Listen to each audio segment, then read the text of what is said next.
aujourd'hui, Initiative pour la paix et les droits humains, IPIS en sigle, a organisé une conférence des partenaires stratégiques dans le cadre de son projet d'autonomisation des femmes qui sont impliquées dans le commerce transfrontalier informel entre le Rwanda et la RDC. Et quel serait le critère de sélection?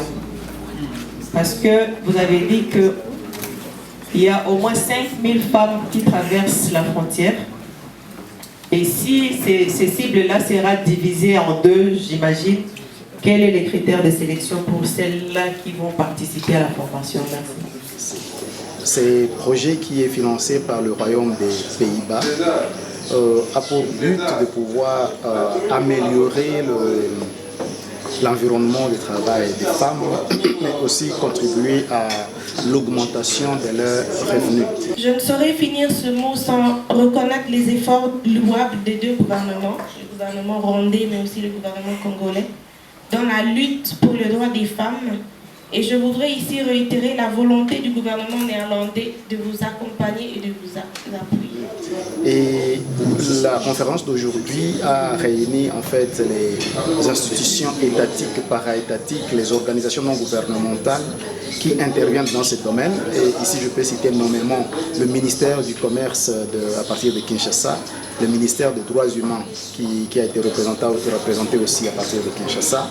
Nous avons eu le gouvernorat de province, Nord Kivu et Sud Kivu, la DGDA, la DGM, l'OCC, la police des frontières, l'hygiène aux frontières. Ce sont là les organisations principales, les institutions principales qui étaient présentes.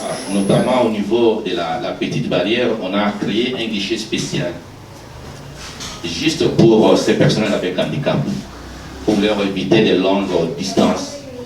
Parce que comme vous le savez, la douane, en ce qui concerne le paiement des droits et taxes, tout se fait au niveau de la banque.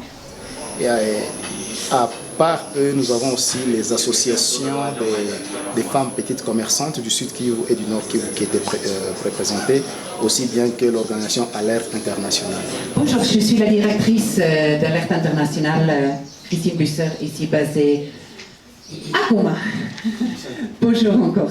En fait, le choix de ces partenaires était motivé par leur implication dans le quotidien du commerce transfrontalier, les buts étant non seulement de les informer à propos du début de ces projets, mais aussi de pouvoir entendre de leur part ce qu'ils font déjà, les défis sur terrain, les réalisations déjà accomplies, pour pouvoir voir ensemble comment harmoniser et éviter des duplications.